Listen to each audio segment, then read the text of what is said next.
আমরা এখন কক্সবাজারের ৬ নং ঘাটে আছি। আমাদের পিপিলিকা ফ্রেন্ডস সোসাইটি গ্রুপের হচ্ছে ট্যুরে আসছি। আমরা এখান থেকে ইচ্ছা করলে মহেশখালীও যেতে পারবো, আবার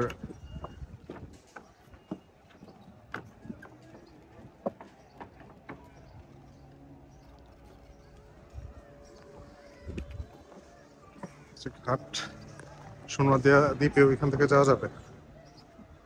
এখানে যে বোট আছে পার্ক করা,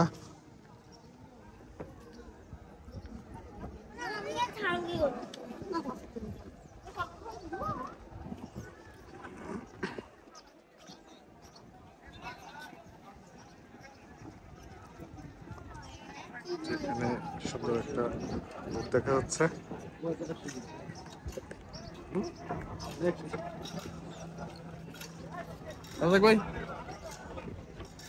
এগুলো হচ্ছে মাছ ধরার নৌকা।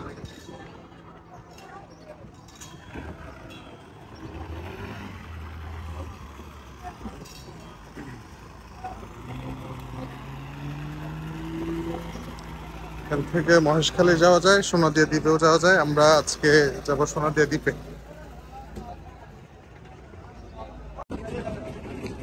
আমরা হচ্ছে ৬ নং ঘাটে আছি। এখান থেকে আমরা একটা বোট নিলাম।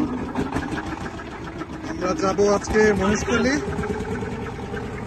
ঘুরে যাব আমরা সোনাদিয়া দ্বীপে। ওখানে শুটকি আছে, আমরা শুটকি কিনবো, শুটকি দিয়ে ইনশাল্লাহ খাওয়া দাওয়া করবো নাকি।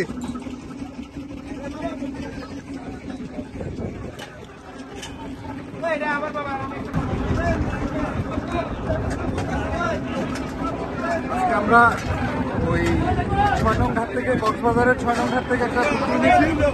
আমরা হচ্ছে এখন যাবো মহেশখালী ঘুরে টুরে আমরা যাবো সোনাদিয়া দ্বীপ। যদি সম্ভব হয় আমরা আজকে ওখানে থাকবো, দুপুরবেলা আমরা খাওয়া দাওয়া করবো।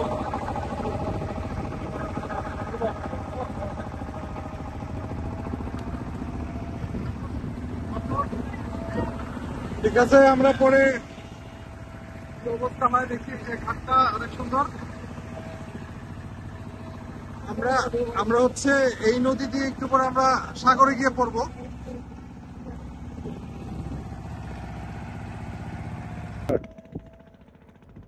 আমরা এখন সোনাদিয়া দ্বীপে। Thank you. আমরা হচ্ছে সোনাদিয়া দ্বীপে নামলাম। ওই যে আমাদের বোট, এই আমাদের পিপিলিকা গ্রুপ।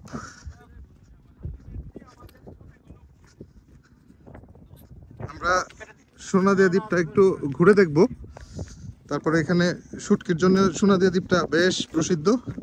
আমরা চেষ্টা করব দুপুরে এখানে শুটকি দিয়ে খাওয়া দাওয়া করে আমরা যাব মহেশখালী। সোনাদিয়া দ্বীপের যে ঝাউ গাছের বন, আমরা বনে ঢুকতেছি। এটা হচ্ছে বিচ।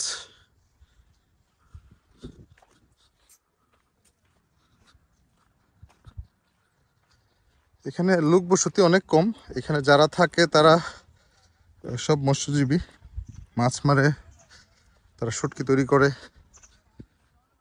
এই আর কি। বাইরের মানুষজন হচ্ছে টুরিস্ট যারা আসে তারাই আর কি।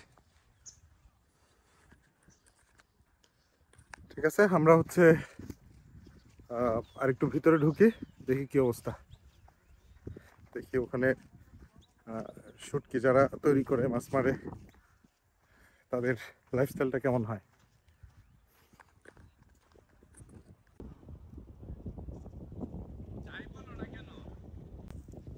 সোনাদিয়া দ্বীপ, হাই।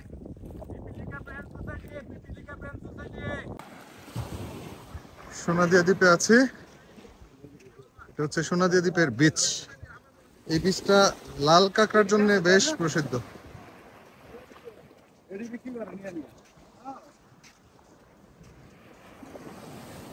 লাল কাঁকড়া ভোরবেলা আসলে দেখতে পাওয়া যায়, সকাল দিকে।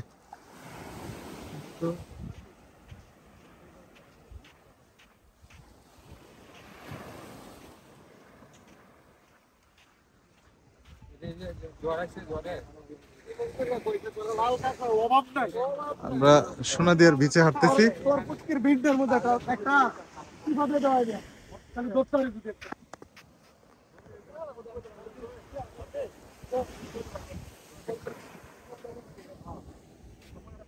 সোনাদিয়া দ্বীপের বীচ। লাল কাঁকড়া আমরা এখনো দেখতে পাই নাই, ভাবছিলাম যে লাল কাঁকড়া আমরা পাবো, দেখি সামনে পাই কিনা।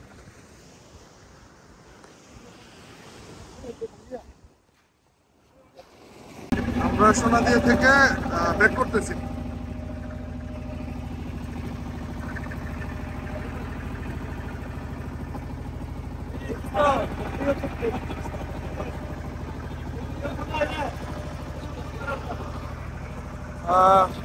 সোনাদিয়া দ্বীপ থেকে আমরা যাবো মহেশখালীতে।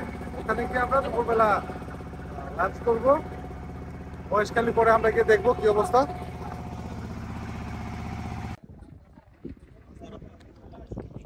এই হচ্ছে সোনাদিয়ার শুটকির ঘের। এখানে ওরা মাছ মেরে মেরে এখানে ওরা শুটকি তৈরি করে। বিশাল এরিয়া, ফ্রেশ শুটকিটা এখানে পাওয়া যায়।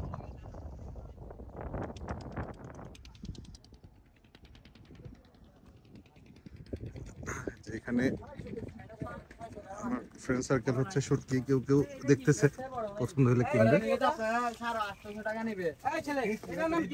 এখানে সামুদ্রিক মাছ আছে অনেক।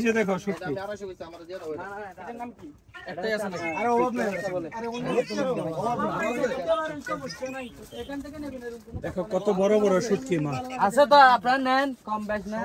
সবাই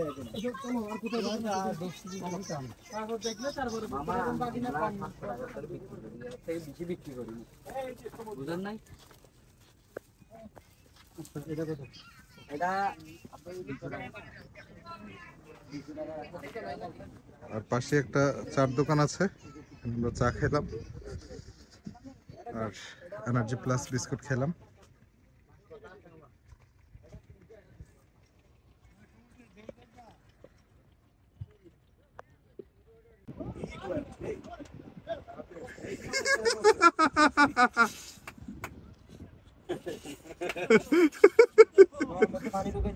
নাম সিরকাটা নৌকাটার পানিটা হিস এই আরেক বেড়া শামুক কোয়া। আমরা মহেশখালী ঘাটে চলে আসছি। স্পিডবোট আছে অ্যাভেলেবেল। আর এই পাশে দেখা যায় যে ম্যানগ্রোভ ফরেস্টের মতো। এটা খাড়ির ভিতর দিয়ে আমরা ঢুকছি।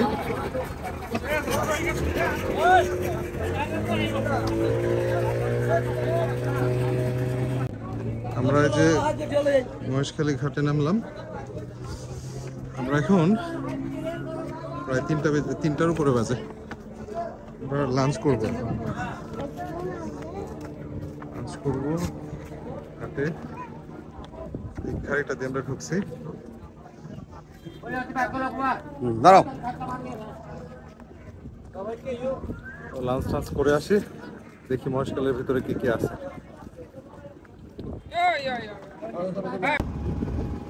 আমরা মহেশখালী ঢুকতেছি একটা গাড়ির ভিতর দিয়ে। এইটা একেবারে সুন্দরবনের মতোই, খাড়ির ভিতর দিয়ে যেরকম শিপ নিয়ে ঢুকতে হয়। ওই পাশেই ম্যানগ্রোভ ফরেস্ট। যে এখানে শ্বাসগুলো দেখা যাচ্ছে।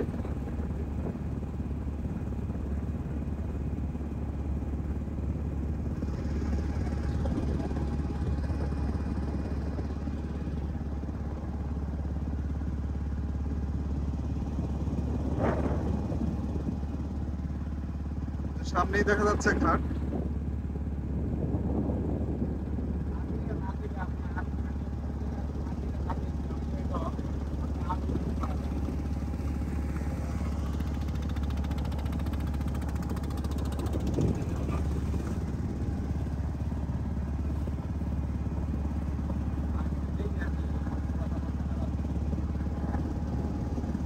এই ঢেউয়ে দেখা যায় যে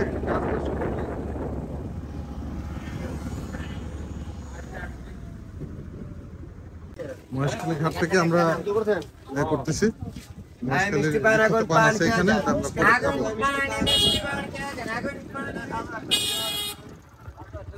খাড়ি দিতে যাচ্ছি। সে খাড়ি এখানে জোয়ার আসলে হচ্ছে পুরোটা ভরে যায় পানিতে।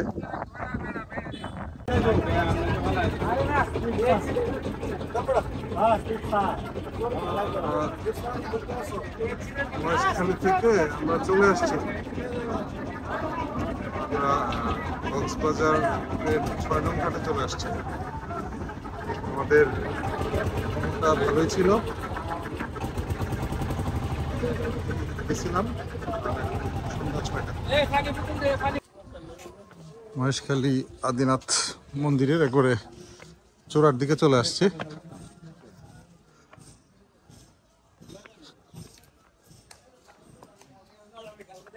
চূড়া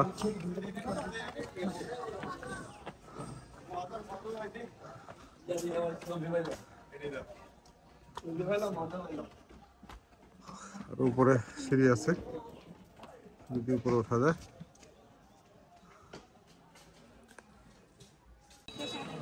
আমরা আদিনাথ মন্দিরে আসছি মহেশখালীতে। এটাও মহেশখালীর একটা সুন্দর দর্শনীয় স্থান। আমরা কি করবো, ওইটা ধারা জোরে দরকার।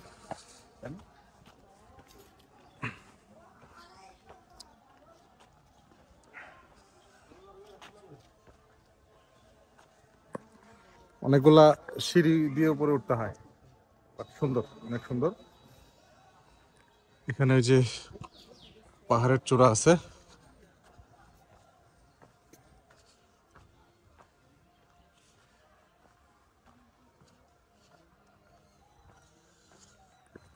অনেক সিঁড়ি, অনেক ধাপ।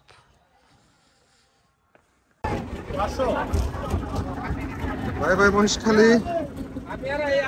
আমরা কক্সবাজার ব্যাক করতেছি।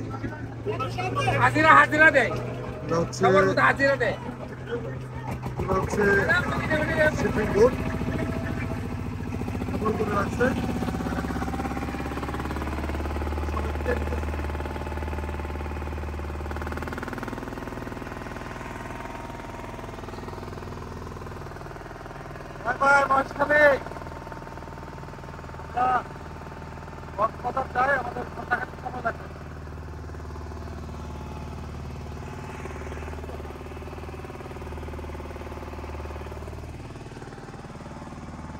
গাড়িটা দিয়ে আমরা বের হবো, বের হয়ে পরে ওই যে সমুদ্রের সাথে আমাদের কানেকশন হবে।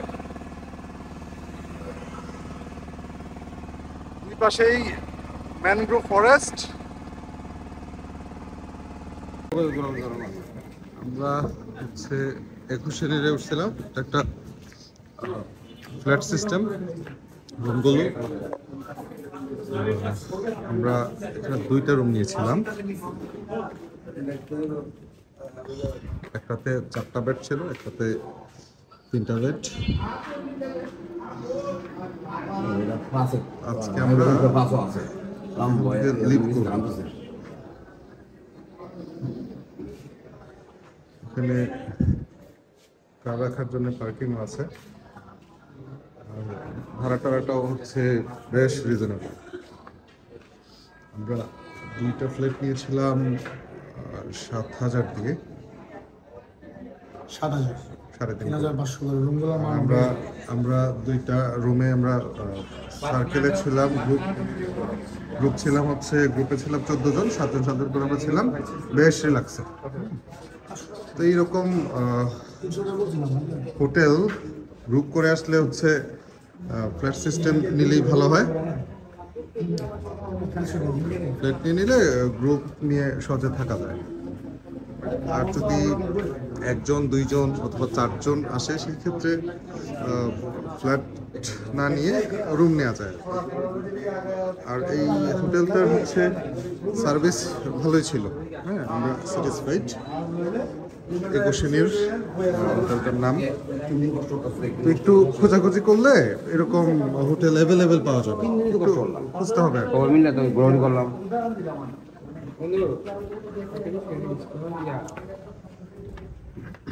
আমরা 3rd ফ্লোরে ছিলাম।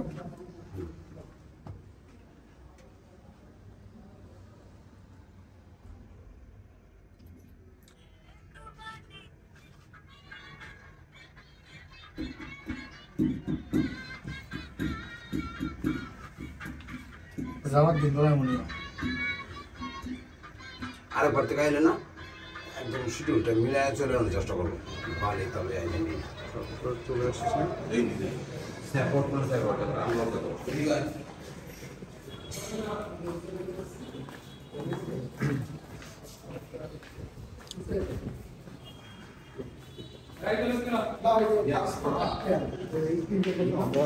আমাদের লাগেজ ব্যাগ ট্যাগ সব গুছিয়ে ফেলছি।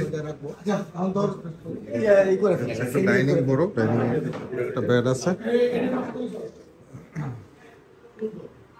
একটু এলোমেলো কারণ আমরা লিড করবো তো। বেড এরকম রুম আছে হচ্ছে 2টা। ওয়াশরুমটাও ভালো, মিরর টিরর আছে, কাপড় টাপড় রাখার জন্য বেশ সুন্দর সুব্যবস্থা।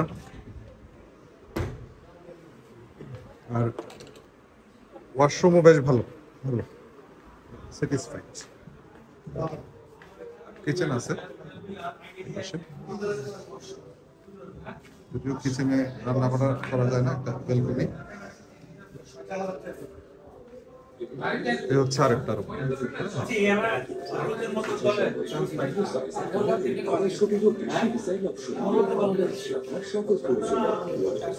একটা ওয়াশরুম,